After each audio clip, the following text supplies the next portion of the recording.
আসসালামু আলাইকুম ওয়া রাহমাতুল্লাহি ওয়া বারাকাতুহু। ইন্নাল হামদালিল্লাহ নাহমাদুহু ওয়া নুসাল্লি আলা রাসূলিহিল কারীম। সুপ্রিয় দর্শক, দেশের বাইরে যে যেখান থেকে এই মুহূর্তে আমাদের সাথে যুক্ত হয়েছেন সবাইকে স্বাগত জানাচ্ছি। আমি ওবায়দুল্লাহ আল কাফি। দেখছেন আপনাদের প্রিয় চ্যানেল নেক্সাস টেলিভিশনের নিয়মিত আয়োজন ব্যাকমেস বিস্কিটস নিবেদিত ইসলামী জীবন বিধান। সরাসরি সম্প্রচারিত আয়োজন শুরু করছি মহান রব্বুল আলামিনের পবিত্র নামে। বিসমিল্লাহির রহমানির রহিম। যিনি এক এবং অদ্বিতীয়, পড়ছি তার শানে। সুবহানাল্লাহি ওয়া বিহামদিহি আদাদা খালকিহি ওয়া রিদা নাফসিহি ওয়া জিনাতা আরশিহি ওয়া মিদাদা কালিমাতিহি। রাসূল করিম সাল্লাল্লাহু আলাইহি ওয়াসাল্লামের শানে পড়ছি আল্লাহুম্মা সাল্লি ওয়া সাল্লিম আলা আবদিকা ওয়া হাবিবিকা মুহাম্মাদিন ওয়া আলিহি ওয়া সাহবিহি আজমাইন। সুপ্রিয় দর্শক, আজ আমরা অন্যান্য দিনের মতো একটি বিষয় নিয়ে আলোচনা করব, আর তা হলো রিজিক আল্লাহ তাআলার হাতে। এই চমৎকার বিষয়টি নিয়ে আলোচনা করার জন্য স্টুডিওতে আমন্ত্রিত হয়েছেন খ্যাতিমান ইসলামিক স্কলার, বিদগ্ধ আলেমে দ্বীন, আমাদের উস্তাজ এবং আমাদের অগ্রজ, অত্যন্ত শ্রদ্ধাভাজন ব্যক্তিত্ব, অধ্যাপক ডক্টর হাফেজ ABM হিজবুল্লাহ হাফিজাহুল্লাহ। চলুন শুরুতেই আমরা সালাম বিনিময় করে নিচ্ছি। আসসালামু আলাইকুম ওয়া রাহমাতুল্লাহ। ওয়ালাইকুম আসসালাম ওয়া রাহমাতুল্লাহ। শেখ, কেমন আছেন? আলহামদুলিল্লাহ। আলহামদুলিল্লাহ, আপনি অনেক কষ্ট করে আমাদের মাঝে এসেছেন, সময় দিচ্ছেন। নেক্সাস পরিবার এবং আমাদের সকল দর্শক শ্রোতার পক্ষ থেকে আপনাকে অনেক অনেক শুভেচ্ছা জানাচ্ছি। আমিও আপনাদেরকে খুশামদেদ জানাচ্ছি। শুকরিয়া। সুপ্রিয় দর্শক, আপনাদেরকেও প্রীতি ও শুভেচ্ছা জানিয়ে আমরা চলে যেতে চাচ্ছি মূল আলোচনায়। তার আগে জানিয়ে দিচ্ছি, স্ক্রিনে প্রদর্শিত হচ্ছে একটি নাম্বার। তা ব্যবহারের মাধ্যমে আপনি আমাদের সাথে যুক্ত হবেন এবং অজানা বিষয়গুলো নিয়ে আপনি জানতে চাইবেন, প্রশ্ন করবেন। শাইখের মাধ্যমে আমরা সেগুলোকে আপনাদের কাছে জানানোর চেষ্টা করবো ইনশাআল্লাহ তাআলা। আর ফেসবুক এবং ইউটিউবে সরাসরি সম্প্রচারিত হচ্ছে সেই আয়োজন। মূল্যবান কমেন্টস করে সেখানে সাথেই থাকবেন। শেখ, আল্লাহ তাআলা রজ্জাক দুল কুওয়াতিল মাতিন, রিজিক আল্লাহ তাআলার হাতে, যদি বলতেন। আলহামদুলিল্লাহ ওয়া সালাতু ওয়া সালামু আলা রাসূলিল্লাহ ওয়া আলা আলিহি ওয়া আসহাবিহি ওয়া মাওয়ালা। আসলে আমরা মখলুক, বিশেষ করে মানব জাতি। পৃথিবীতে বাঁচতে হলে বেশ কয়েকটা বিষয়ের গুরুত্ব অপরিসীম। এগুলি না হলে মানুষের পক্ষে বাঁচা মুশকিল। যেমন খাদ্য, বস্ত্র, বাসস্থান, শিক্ষা, চিকিৎসা ইত্যাদি অনেক কিছুই আছে। আর এই সব কিছুর মূলে রয়েছে কিন্তু খাদ্য। অন্য যেগুলো বললাম, বস্ত্র, বাসস্থান ইত্যাদি, এগুলো থেকেও আমরা পিছনে না, বরং এগুলো আমাদের প্রয়োজন। আর যে শব্দটা রিজক বলা হচ্ছে, অনেকে আমরা মনে করি এই রিজক দ্বারা বোঝানো হয় খাদ্যদ্রব্য, সম্পদ, এগুলি মধ্যে সীমাবদ্ধ। আসলে এই রিজক শব্দটা এগুলির মধ্যে সীমাবদ্ধ নয়, বরঞ্চ এটা ব্যাপক অর্থে ব্যবহৃত হয়। হ্যাঁ, কোনো কোনো ক্ষেত্রে এটা খাদ্যদ্রব্যের কথা বোঝানো হয়। আর মূলত আজকের বিষয়টা সম্ভবত ওইটাকে কেন্দ্র করেই করা হয়েছে। দেখুন, যিনি আমাদের স্রষ্টা, তিনি আমাদের এই রিজকের জিম্মাদার। এবং মজার ব্যাপার হলো, তিনি সৃষ্টির আগেই কিন্তু আমাদের রিজকের ব্যবস্থা করে রেখেছেন। একটা হাদিসে দেখা যায়, কোরআন কারীমের একটা আয়াতের তাফসীরে বলা হয়েছে যে মানব জন্মের 50,000 বছর পূর্বে পৃথিবীতে তার রিজক বণ্টিত হয়ে থাকে। সে পৃথিবীতে আসার পর জন্মলগ্ন থেকে, জন্মের সূচনা থেকে মৃত্যু পর্যন্ত কোথায় তার কী অবস্থা সব লিপিবদ্ধ করা আছে। তাহলে বলবেন, তাহলে আমরা কষ্ট করে লাভ কি? জি, কিভাবে আপনি সেটা পাবেন সেটাও লেখা আছে, সেই জন্যে আপনাকে কষ্ট করতে হবে। কষ্ট ছাড়া মিষ্টি পাওয়া যায় না, এটা আমরা সবাই জানি। কোরআনে কারীমের মধ্যে আল্লাহ পাক নিজেই বলেছেন যে দেখো, আসমানে তোমাদের রিজকের ব্যবস্থা করা হয়। ওয়াফিস সামাই রিজকুকুম ওয়া মা তুআদুন, সূরা যারিয়াতের আয়াত। আল্লাহ বলছেন, দেখো আসমানে তোমাদের রিজক নির্ধারিত আছে। আবার অন্য একটি আয়াতের মধ্যে আল্লাহ পাক বলেছেন ইন্নাল্লাহা হুয়ার রাজ্জাকু যুল কুওয়াতিল মাতিন। আল্লাহ, অবশ্যই আল্লাহ, তিনি হচ্ছেন রাজ্জাক। রাজ্জাক এটা বাহুল্য অর্থে ব্যবহার হয়, মানে অনেক বেশি বেশি বেশি। রাজেক মানে হচ্ছে রিজেক দাতা, কিন্তু রাজ্জাক মানে হচ্ছে অতি রিজেক দাতা। তো আল্লাহ পাক এখানে নিশ্চিত করছেন যে তিনি হচ্ছেন ইন্নাল্লাহ হুয়ার রাজ্জাক, একমাত্র রাজ্জাক, যুল কুওয়াতিল মাতিন, ক্ষমতাধর। তো এখান থেকে আমরা বুঝতে পারি যে আমাদের যে রিজেকের ব্যবস্থা, এটা আসমানে আল্লাহ পাক পূর্বে নির্ধারণ করে রেখেছেন। আরও একটি আয়াত আমরা দেখতে পাই, সেখানে আমরা সেই আয়াত থেকেই আসবো একজন দর্শককে নিয়ে। আসসালামু আলাইকুম রহমতুল্লাহ। হ্যালো, জি শুনতে পাচ্ছি। আচ্ছা, আমার শুনতে পাচ্ছেন? আমার প্রশ্ন হইলো যে মনে করেন অনেক সময় তো আমরা 4 রাকাত বা 3 রাকাত নামাজ পড়ি ফরজ, বুঝছেন? জি অনেক সময় তো তাসাহুদ পড়ার পর মনে করেন ভুলে দরুদ পড়ে ফেলি, দরুদ পড়ে ফেলি, তাহলে কি করতে হবে? ওই যে মনে করেন আবার কি দোহরে পড়তে হইবে না সিজদা দিতে হবে? জি, প্রথম বৈঠকে যদি আপনি তাশাহুদের পর দুরূদ পড়েন তাহলে কি করতে হবে? জি বা সিজদাও দিতে হবে জি। কিনা? আসসালামু মনে করেন আলাইকুম ভুলে পড়লাম। রহমতুল্লাহ। আরেকটা আছে যে জি। আমি থেকে পাইছিলাম মোবাইল থেকে, লা ইলাহা ইল্লাল্লাহু মালিকুল হাক্কুল মুবিন, এটা কি পড়া যাবে? জি জি, প্রিয় বোন আমাদের সাথেই থাকুন, শায়েখ উত্তর দিবেন ইনশাআল্লাহ তাআলা। আসসালামু আলাইকুম রহমতুল্লাহ। কে আছেন আমাদের সাথে? আসসালামু আলাইকুম ওয়া রাহমাতুল্লাহ। ওয়ালাইকুম আসসালাম ওয়া রাহমাতুল্লাহি ওয়া বারাকাতুহু। জি শুনতে পাচ্ছি, প্রশ্নগুলো করুন। আমার দুইটি প্রশ্ন। জি প্রশ্ন হচ্ছে, অনেকে হজ করে আসে, নামের আগে আলহাজ লেখে, এটা কি সঠিক? জি, আরো কোনো প্রশ্ন? এটা আর একটা প্রশ্ন হলো, আমার পিতার মানত পূরণ না করতে যদি মারা যায়, মৃত্যুর পর তার মানতের কি কিছু করতে হবে না কি করা যাবে? জি, প্রিয় দর্শক আমাদের সাথেই থাকুন, শায়েখ উত্তর দিবেন ইনশাআল্লাহ তাআলা। শায়েখ বলছিলেন একটি আয়াতের কথা। জি, সেখানে আল্লাহ পাক বলেছেন, যেটা আমরা জানি 12তম পারার প্রথম আয়াতটি। আল্লাহ পাক সেখানে ইরশাদ করতেছেন, ওয়ামা মিন দাব্বাতিন ফিল আরদ ইল্লা আলাল্লাহি রিজকুহা ওয়া ইয়ালামু মুস্তাকাররাহা। যে পৃথিবীতে চলমান যত প্রাণী আছে, আল্লাহ পাকের জিম্মাদারির মধ্যে রয়েছে তাদের রিজক, এবং কে কোথায় বসবাস করবে সেটাও কিন্তু আল্লাহ পাক জানেন। ও মুস্তাওদাহ কুল্লুন ফি কিতাবিম মুবিন, আল্লাহর কিতাবে এগুলি লিপিবদ্ধ করা আছে। দেখুন, আমরা অনেক পোকামাকড় দেখি, ছোট্ট, তার কি খাদ্যের প্রয়োজন নেই, তো সেই খাদ্য পাচ্ছে কোথায়? এরপরে দেখুন, বিশাল আকৃতির একটি প্রাণী, হাতি, অথবা রয়েছে আপনার সিংহ, বাঘ, তাদের খাদ্য আসে কোত্থেকে? মাঝখানে আমরাও আছি। তো যত প্রাণী আছে, প্রাণী মানে এই পৃথিবীতে চলমান, আল্লাহ বলতেছেন সবার রিজকের দায়িত্ব আমার। এক হাদিসে দেখা যায় যে একটা গুহা, কালো গুহা, ভিতরটা অন্ধকার, এবং সেখানে একটা কালো পাথর, সে কালো পাথরের ভিতরে আবার একটা পোকা। হাদিসে বলছে যে এই কালো পোকার রিজকও আল্লাহর পক্ষ থেকে পৌঁছে দেওয়া হয়। সুবহানাল্লাহ ওয়া বিহামদিহি। ওস্তাদ, আমরা আসবো ইনশাআল্লাহ তাআলা একটি বিরতি নিয়ে। তারপর সুপ্রিয় দর্শক, দেখছেন আপনাদের প্রিয় আয়োজন ব্যাকমেস বিস্কিট নিবেদিত ইসলামী জীবন বিধান। আমরা অনুষ্ঠানের এই পর্যায়ে নিচ্ছি ছোট্ট একটি বিজ্ঞাপন বিরতি, ফিরছি একটু পর, আমাদের সাথেই থাকুন।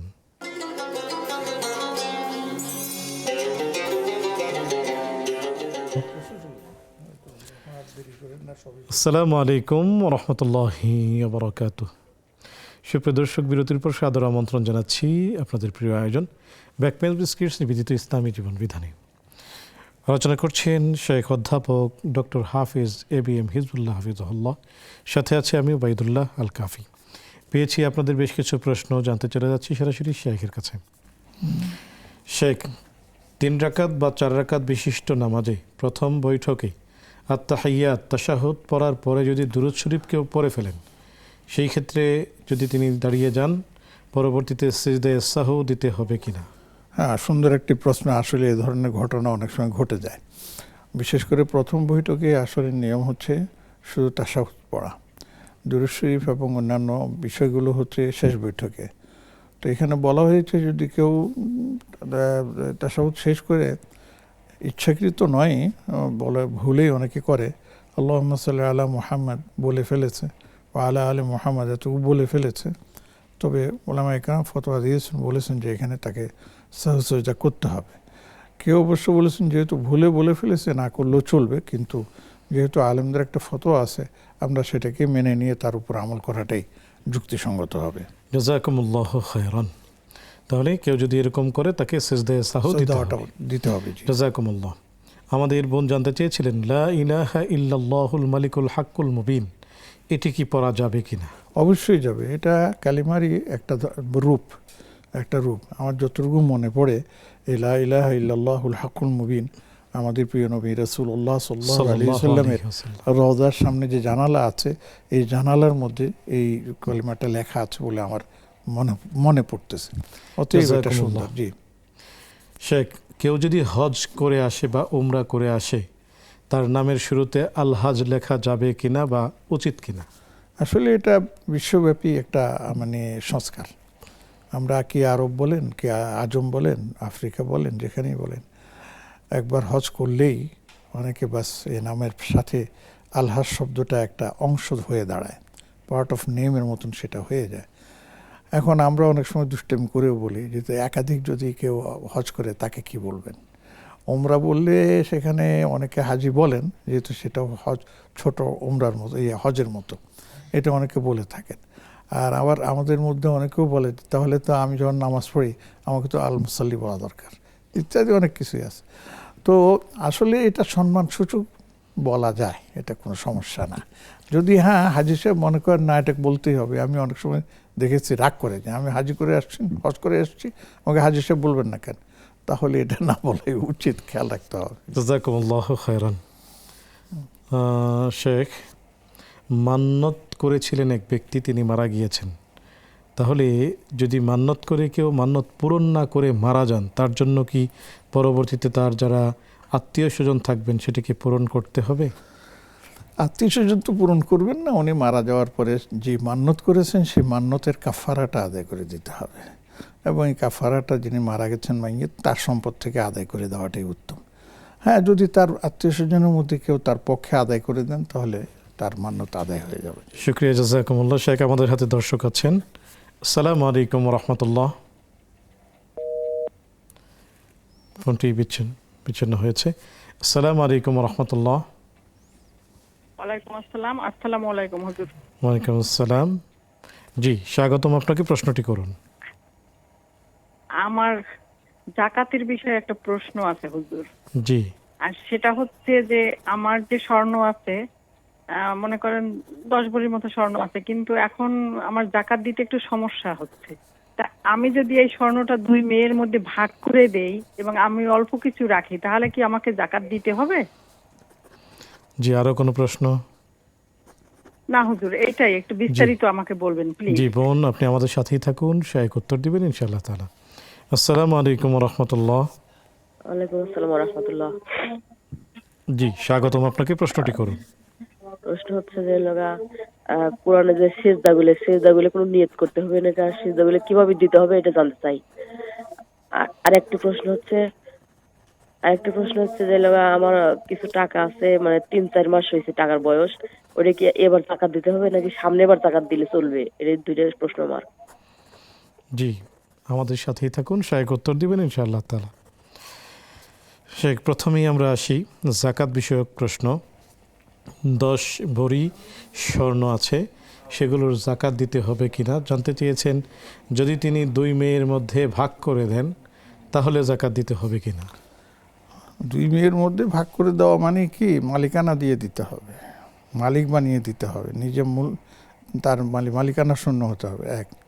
এমনি যদি বলেন যে কিছুদিনের জন্য তোমাদের কাছে রাখো, তাহলে কিন্তু হবে না, মালিকানা শর্ত, এক। 2 নম্বর হচ্ছে আমাদের অভিজ্ঞতায় বলে যে বাংলাদেশে এখন যে পরিস্থিতি, সেই পরিস্থিতি কারোর কাছে যদি 1 ভরি স্বর্ণ থাকে আর কিছু ক্যাশ টাকা থাকে, তাহলে তাকে জাকাত দিতে হবে। ওই ক্যাশ টাকাটা হচ্ছে রূপার স্থলাভিষিক্ত। তো সেক্ষেত্রে নিয়ম হচ্ছে যে যা কারো কাছে স্বর্ণ আছে এবং কিছু রূপা আছে, দুটোটা মিলে যদি নেশাব হয়ে যায়, আর নেশাবের মানদণ্ড হচ্ছে 52 তোলা রূপা অথবা 52 তোলা রূপার বাজার দাম যদি কারো কাছে থাকে, তাহলে তাকে জাকাত দিতে হবে বছর পুরো হয়ে গেলে। তো বর্তমানে আমরা তো দেখতেছি সুবহানাল্লাহ, আমাদের যে দেশে এক এক ভরি স্বর্ণের দাম 2 লাখের উপরে, 2.5 লাখের উপরে চলে গেছে। তো আমরা যদি এটাকে বিক্রয় মূল্য ধরি, ক্রয় মূল্য না, বিক্রয় মূল্য, বাজারে এখন যেটা আছে মানে মূল্যটা, তার থেকে 20% মাইনাস করতে হয়, মাইনাস করে যে মূল্যটা আসে সেটাকে বিক্রয় মূল্য বলে। ওই মূল্যে যদি ধরি আমরা, তাহলে 52 তোলা রূপার চাইতে অনেক দাম বেশি হয়ে যায়। কারণ রূপারও এখন দাম বাড়ছে, 4,000-5,000 পর্যন্ত আছে আর কি। তো যিনি প্রশ্ন করছেন আমি তাকে বলবো, এবং যারা আমাদেরকে শুনছেন সবাইকে এই কথা আমি বলবো, যে আপনার কাছে ক্যাশ টাকা যদি থাকে, সেটা যদি মানে ধরেন 1,000 টাকাই আছে, 500 টাকায় আছে, সেটাকেও আপনি রূপার স্থলাভিষিক্ত মনে করে স্বর্ণের দাম আর এটাকে মিলিয়ে যদি আপনার অঙ্কটা 52 তোলা রূপার বাজার মূল্য হয় এবং বছর অতিক্রম করে, তাহলে অবশ্যই আপনাকে জাকাত দিতে হবে। শুকরিয়া, জাযাকুমুল্লাহ খাইরান। শেখ, আমরা একটি বিরতি নিব। সুপ্রিয় দর্শক, দেখছেন আপনাদের প্রিয় আয়োজন ব্যাকপ্যাচ বিস্কিটস নিবেদিত ইসলামী জীবন বিধান। অনুষ্ঠানের এই পর্যায়ে নিচ্ছি ছোট্ট আরও একটি বিজ্ঞাপন বিরতি। ফিরছে একটু পর, আমাদের সাথেই থাকুন।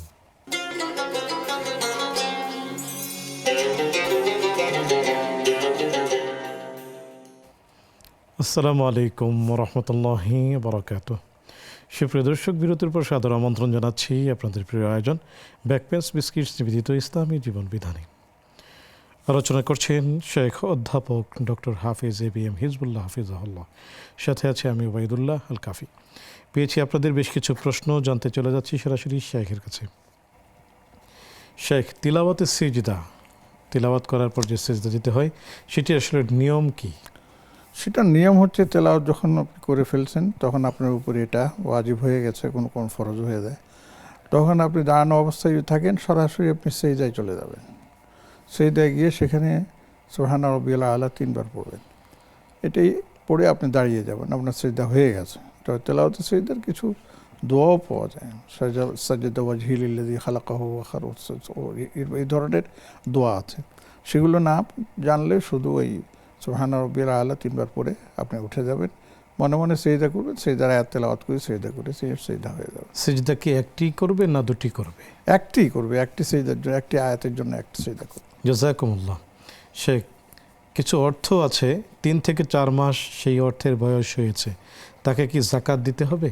না, জাকাত দেওয়ার জন্য একটা শর্ত আছে, যে উদ্বৃত্ত সম্পদ যেটা আছে আপনার জাকাতযোগ্য নেশাব পরিমাণ, সেটা 1 বছর হতে হবে। 1 বছর আগে যদি সেই সম্পদের মধ্যে কমে যায়, তাহলে আর জাকাত নেই, আর যদি বেড়ে যায়, তাহলে বাড়তিটা সহ বছর পুরানোতে আপনার জাকাত দিতে হবে। শুকরিয়া, জাযাকুমুল্লাহ। আসসালামু আলাইকুম রহমতুল্লাহ। জি, কে আছেন আমাদের সাথে? ওয়ালাইকুম আসসালাম। হুজুর, আমি 3টা প্রশ্ন করতে যাচ্ছি। জি, স্বাগতম আপনাকে। প্রথম বলে, আমি প্রশ্নগুলো তো করুন। অসুস্থ আছি, আমার জন্য দোয়া করবেন আপনারা। আল্লাহ তাআলা আপনাকে সুস্থতা দান করুন। আমার প্রথম প্রশ্নটা, রমজান আসছে, রমজান অনেকে বলে 20 রাকাত নামাজ, অনেকে বলে 8 রাকাত নামাজ, আসলে কোনটা সঠিক? জি। দ্বিতীয় প্রশ্ন হলো, আমি যদি সজাগ থেকে তাহাজ্জুদ পড়ি রমজান মাসে, কোনো সমস্যা হবে কি? জি। আরো কোনো প্রশ্ন? হ্যাঁ, আমি সালাতুল তাসবিহ নামাজটা আমি যখন পড়ি, তখন আমি একটু আঙ্গুলে গুনে গুনে পড়ি, যাতে আমার তাসবিহটা পড়তে ভুল না হয়। এটা কি আমার ঠিক আছে নাকি ভুল? অবশ্যই ঠিক আছে, শেখ বলবেন ইনশাআল্লাহ তাআলা। আচ্ছা, তো আপনি আমাদের সাথেই থাকুন মোহতারামা, শেখ উত্তর দিবেন ইনশাআল্লাহ তাআলা। শেখ, তারাবির নামাজ, প্রথমেই তিনি দোয়া চেয়েছেন অসুস্থ, আল্লাহ যেন ওনাকে শিফায়ে কামেলা আজরা নসিব করেন। আমিন। তিনি জানতে চেয়েছেন যে তারাবির নামাজ, সামনে রমজান আসছে, তারাবির নামাজ অনেকেই বলেন 8 রাকাত, অনেকেই বলেন 20 রাকাত, কোনটি সঠিক, কোনটি করবেন? আমি যতটুকু গবেষণা করে জানতে পেরেছি তারাবি 20 রাকাতটাই হচ্ছে উত্তম। 8 রাকাত যেটা আছে ওটা তাহাজ্জুদের জন্য আপনার নির্ধারিত। তাহাজ্জুদ কিন্তু 8 রাকাতে সীমাবদ্ধ না, কেউ ইচ্ছা করলে 2 রাকাতও পড়তে পারে, কেউ ইচ্ছা করলে 12 রাকাতও পড়তে পারে, কোনো অসুবিধা নেই। কিন্তু আমাদের নবী সাল্লাল্লাহু আলাইহি ওয়াসাল্লাম বেশিরভাগ 8 রাকাত পড়েছেন। তাহলে এটা কিয়ামুল লাইল মানে হচ্ছে তাহাজ্জুদ, কিয়ামুল লাইল মানে তারাবি নয়, তারাবি ভিন্ন। রাসূল সাল্লাল্লাহু আলাইহি ওয়াসাল্লাম সেটা আমাদেরকে নিজে কয়েকদিন পড়েছেন, এরপরে হয়তো ওমর রাদিয়াল্লাহু তাআলা আনহু নিয়মিত এটাকে চালু করেছেন। যে জাযাকুমুল্লাহু খাইরান। হ্যাঁ, তারাবির নামাজ 20 রাকাত আমরা পড়ার চেষ্টা করব। এখানে আরেকটু বলে দেই, সেটা হচ্ছে যদি কেউ পড়তে পারেন তো ভালো কথা, এটা সুন্নতে মুআক্কাদাও না, এটা নফল এবং সুন্নাহর মাঝখানে। আপনি মনে করেন যে আমি 8 রাকাত পড়েন, 12 রাকাত পড়েন, 4 রাকাত পড়েন, কোনো সমস্যা নেই। 20 রাকাত মানে 20 রাকাতই পড়তে হবে, উত্তম, কিন্তু বাধ্যতামূলক না। 20 রাকাত পড়াই উত্তম শায়েখ বলছিলেন। কেউ যদি অসুস্থতার কারণে কম পড়ে সেক্ষেত্রে পড়তে পারেন। তবে রমজান মাস আমলের মাস, আমলের বসন্ত, কেন আমরা এই সময়টিকে কাজে লাগাবো না? প্রিয় দর্শকদের উদ্দেশ্যে আমাদের কথা থাকবে, আমরা 20 রাকাতই পড়ার চেষ্টা করবো ইনশাআল্লাহ তাআলা। শেখ আমাদের হাতে প্রশ্ন আছে, আমরা আসবো, তবে দর্শকদের যুক্ত করি। আসসালামু আলাইকুম রহমতুল্লাহ। জি, কে আছেন আমাদের সাথে? আসসালামু আলাইকুম। ওয়ালাইকুম আসসালাম। হুজুর, ওই যে ইন্না আনজানলা যে সূরাটা, এটা কি রোজার সময় কখন পড়তে হবে? আর হলো মুলক সূরা কি? জি জি, আরো কোনো প্রশ্ন? জি, শুকরিয়া শেখ। আমরা আপনার কাছ থেকে দ্বিতীয় যে বিষয়টি জানতে চাবো সেটি হলো, কেউ যদি সজাগ থেকে মানে সারা রাত জেগে তাহাজ্জুদ পড়তে চান, সেটি কি তিনি পড়তে পারবেন কি না? পারবে। তাহাজ্জুদের সময় উত্তম শেষ সময়, মানে ইয়ের পরে রাতের শেষ প্রহরে। তো উনি জেগে আছেন হয়তো কোনো কাজে, পড়ালেখা হোক, চাকরি হোক, যেটাই হোক, তাহাজ্জুদের সময় হয়েছে, মানে তাহাজ্জুদ পড়ে নিলেন, এটা উত্তম, একটা সময় কাজে লাগালেন। জাযাকুমুল্লাহু খাইরান। সালাতুত তাসবিহ পড়ার সময় তাসবিহগুলোর সংখ্যা মনে রাখার জন্য আঙ্গুলে গুনে গুনে রাখেন, এই পদ্ধতিতে যদি নামাজ পড়ে তাহলে নামাজ হবে কি? অবশ্যই হবে, সম্ভব ইনশাআল্লাহ তাআলা। শেখ, ইন্না আনজালনাহু ফি লাইলাতুল কদর এবং সূরাতুল মুলক, এটি কি রমজানেই পড়তে হয়? না, সূরাতুল কদর তো এমনি পড়া যায়, এটার জন্য আলাদা কোনো আমল আছে বলে আমার জানা নেই। তবে সূরাতুল মুলক সারা বছর সন্ধ্যা পরে, এশার নামাজের পরে, শোয়ার আগে এটা পড়াটা সুন্নাহ। আমাদের নবী যেটা পড়ছেন এবং হাদিসের মধ্যে আছে, যারা নিয়মিত এই সূরাতুল মুলক তেলাওয়াত করবে, কিয়ামতের ময়দানে এই সূরা তার জন্য আল্লাহর কাছে সুপারিশ করবে। জাযাকুমুল্লাহু খাইরান। আসসালামু আলাইকুম রহমতুল্লাহ। জি, কে আছেন আমাদের সাথে? হুজুর, আমি বলতে চাচ্ছি যে তারাবি নামাজ যে পড়ায়, যে ওই তারাবি নামাজ যে টাকা নিয়ে, ওইটা কি হালাল টাকা না হারাম টাকা, ওই বিষয়ে আমি একটু জানতে চাই। সুপ্রিয় দর্শক, হালাল হারামের বিষয়টি তো পরে তারাবি পড়াবেন, ওলামা একরাম আসবেন, তাদের খেদমতে হাদিয়া দিবেন, তারাবির জন্য দিবেন কেন? শায়েখ উত্তর দিবেন ইনশাআল্লাহ তাআলা। জি, আসসালামু আলাইকুম রহমতুল্লাহ। আসসালামু আলাইকুম, কে আছেন আমাদের সাথে?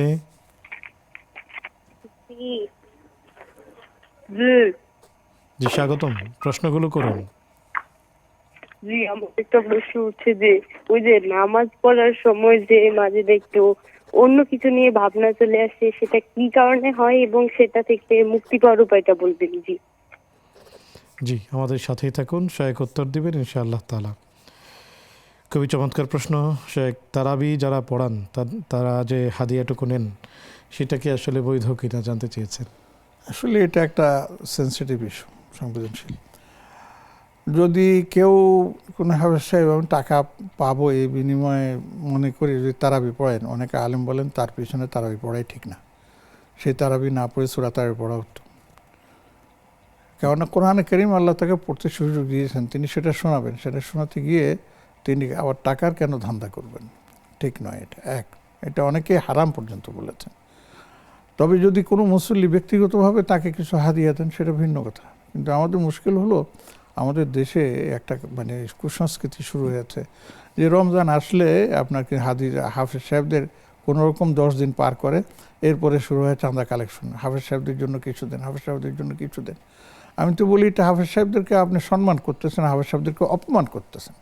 আপনার যদি কিছু দিতেই হয় আপনি গোপনে তার হাতে কিছু ধরায় দেন, তাকে কিছু অন্যভাবে সম্মানিত করেন।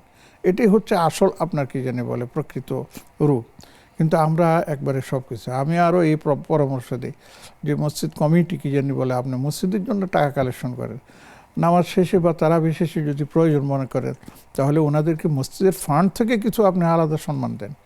আপনার কীভাবে কেন আপনার কালেকশনে যাচ্ছেন? এটা কি আপনার কালেকশনের কোনো ব্যাপার হলো? এই জন্যই অনেক আলেম বলছেন যে এইভাবে টাকা নেওয়াটাও যায় না, এমনকি যদি জোর করে দেয় হাফেজ সাহেবকে নিষেধ করছেন তারপরেও তোমরা নিও না। তবে আমি আজ কঠোর হওয়ার মানে করবো না, বলবো না। যদি কেউ ব্যক্তিগতভাবে তাকে কিছু হাদিয়া দেন সেটা ভিন্ন কথা, কিন্তু এইভাবে টাকা তোলাটা একেবারেই অপমানজনক, এটা এটা আলাদা। সুপ্রিয় দর্শক, অনুষ্ঠানের এই পর্যায়ে নিচে ছোট্ট একটা বিজ্ঞাপন বিরতি, ফিরছি একটু পর, আমাদের সাথেই থাকুন।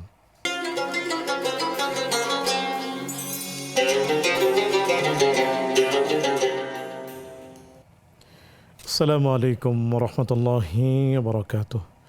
সুপ্রিয় দর্শক, বিরতির পর সাদর আমন্ত্রণ জানাচ্ছি আপনাদের প্রিয় আয়োজন ব্যাকমেস বিস্কিটস নিবেদিত ইসলামী জীবন বিধানে। আলোচনা করছেন অধ্যাপক ডক্টর হাফেজ এবিএম হিজবুল্লাহ হাফিজাহুল্লাহ। সাথে আছে আমি ওবাইদুল্লাহ আল কাফি। পেয়েছি আপনাদের বেশ কিছু প্রশ্ন, জানতে চলে যাচ্ছি সরাসরি শেখের কাছে। শেখ আমাদের কাছে জানতে চেয়েছেন, নামাজে মনোযোগ অন্যত্র চলে যায়, এটিকে কি বলে এবং এর থেকে উত্তরণের উপায় কি? এই সমস্যা ভালো মন্দ সবারই, বড় বড় আল্লাহওয়ালাদেরও এই সমস্যা আছে, ছোটদের কথা আরও বেশি। মন তো এমন একটা জিনিস উন্মুক্ত, একে ধরে বেঁধে রাখা বড় কঠিন। তারপরেও আমাদের চেষ্টা করতে হবে। আল্লাযীনা হুম ফি সলাতিহিম খাশিউন, যেন আমার দৃষ্টি এদিক সেদিক না যায়, আমার মন যেন এদিক সেদিক না যায়। আমাকে চেষ্টা করতে তো বাধা নেই, আমরা চেষ্টা করব যেন আমাদের এক যুগে মনোযোগী হয়ে আমরা সালাদটা আদায় করি। এরপরে যখন চলে যায় মনে হওয়ার সাথে সাথে আমরা ফিরে আসবো, এটি হচ্ছে নিয়ম। আমরা চলে গেলে আমরা খুব আরামসে সেই মনোসংযোগ বাদ দিয়ে বিশ্বে ভ্রমণ করব, বেড়াবো, এটা তো হতে পারে না। তো এই জন্য আমি বলবো যে দেখুন, এটা স্বাভাবিক, এটা হয়। আমাদের নবী সাল্লাল্লাহু আলাইহি ওয়াসাল্লাম বলতেছেন যে আমি ফজরের নামাজ পড়তেছি, আমার ইচ্ছাতে একটু লম্বা কেরাত নেব, কিন্তু কানে বাজলো বাচ্চাদের আওয়াজ, কান্নার আওয়াজ, তখন আমি নামাজ ছোট করে দিলাম। কারণ বাচ্চাদের কান্নার কারণে মায়েরা ঠিক মতো সালাত আদায় করতে পারবে না। আমার বলার উদ্দেশ্য যে নবীজির মনোসংযোগ ছিল না, ছিল, কিন্তু কান তো খোলা। এই জন্যই আমি এই কথাটা বললাম, এটা সব হতে পারে, অতএব ভয়ের কিছু নেই। আল্লাহ পাকের কাছে আমরা মানে আশা করি যে আমরা যতবার আমার মন ফিরে যাবে ততবার আমি ফিরিয়ে আনবো ইনশাআল্লাহ। আল্লাহ রাব্বুল আলামিন আমাকে পুরো সওয়াব দান করবেন বিইজনিল্লাহ। জাযাকুমুল্লাহু খায়রান। শেখ, রিজিক আল্লাহ তাআলার হাতে, আজকে আমাদের টপিক এটি। তো আল্লাহ তাআলার হাতে রিজিক, এখন কি আমি ঘরে বসে থাকবো না আমি কি করব? আপনি ঘরে বসে থাকলে আপনি রিজিক তালাশের যেটা নিয়ম আছে সেটার বিরোধিতা করলেন, আল্লাহর হুকুমের বিরোধিতা করলেন। আল্লাহ পাক রিজিক আপনার জন্য রেখে দিয়েছেন ঠিক, এতে কোনো সন্দেহ নেই, কিন্তু আল্লাহ পাক বলেছেন তুমি তালাশ করে সেটা নিয়ে আসো। ঘরে বসে থাকলে সেটা আসবে না। যদিও আল্লাহ পাকের এই ক্ষমতা আছে আপনাকে ঘরে পৌঁছায় দিতে পারে। আল্লাহ পাক হযরত মারিয়াম আলাইহিস সালামের জন্য খাদ্য ঘরে নিয়ে পৌঁছে দিয়েছিলেন না মারিয়াম আলাইহিস সালাম আম্মার জন্য, সেটা তো আন্না লাকি হাযা ক্বালাত হুয়া মিন ইনদিল্লাহ, আল্লাহর কাছে চলে আসে। দিকে খ্রিস্টানরা ওরা আল্লাহর কাছে দোয়া করছে, আল্লাহ আমাদের জন্য খাদ্য পাঠাও। আল্লাহ বলছেন দিলাম, তোমাদের খাদ্য ঠিক মতন খাও, ইবাদত করো, না হলে কিন্তু কঠিন শাস্তি দেব। মান্না সালু আল্লাহ পাক দেন নাই, আল্লাহ পাক দিয়েছেন, কিন্তু তারপরেও আল্লাহ আমাদেরকে বলতেছেন ফাবতাগু ইনদাল্লাহির রিজক, তোমরা আল্লাহর কাছে রিজক তালাশ করে নাও। নামাজ শেষ হয়েছে, জুমার নামাজ, বলতেছে ফান্তাশিরু ফিল আরদি ওয়াবতাগু মিন ফাদলিল্লাহ। কেন বলছেন আল্লাহ পাক? এই জন্যই বলেছেন যে আল্লাহর কাছে আমার রিজক নির্ধারিত, কিন্তু এটাও নির্ধারিত কি উপায়ে আমি কাজ করলে সেই রিজেক্টটা আমার কাছে আসবে। আমি সেটা বাদ দিয়ে ঘরে বসে থাকলে রিজেক্ট আসাটা আল্লাহর জন্য মানে পাঠানোটা আল্লাহর জন্য কঠিন কিছু নয়, কিন্তু আপনাকেও সেখানে কাজ করতে হবে। আপনি কি হালাল রিজিক নেবেন না হারাম রিজিক নেবেন, সেটা আপনাকে কী করতে হবে, মানে সিদ্ধান্ত নিতে হবে। এই জন্যই আমরা বলি যে ভাই ঘরে বসে থাকবেন না, যেন বলে হাতকে কর্মঠ বানান এবং নিজেকে কর্মঠ বানান, আল্লাহর কাছে সাহায্য চান, আল্লাহ পাক অল্পতে অনেক বরকত দিতে পারে ইনশাআল্লাহ। তো রিজিক তো আল্লাহ তাআলার হাতে, তাহলে আমাদের ভাইয়েরা অন্যের বিজনেসকে হাতিয়ে নেওয়ার যে একটা প্ল্যান করে থাকেন অনেকেই, এটি কি ঠিক বা এটি করা উচিত? এটা তো একবারে আমরা সেটাকে সোজা বলি চাঁদাবাদি, এটা কিছুতেই ঠিক না, এটা তো অন্যায়, এটা হচ্ছে প্রতারণা, এটা হচ্ছে পেশি শক্তির কি যে বলে আপনার প্রদর্শনী। আপনাকে রিজিক দিছে, আল্লাহ পাক কি বলছে যে তুমি অন্য কাছে হাতিয়ে নাও, এইভাবে তোমার রিজিকের ব্যবস্থা করে দিলাম না, আল্লাহ এটা বলেন না, ওটাকে হারাম করে দিয়েছেন। ওইভাবে যদি কেউ আপনার অন্যের মানে সম্পদকে ছিনিয়ে নেয়, এটা হালাল হবে না, এটা হচ্ছে হারাম।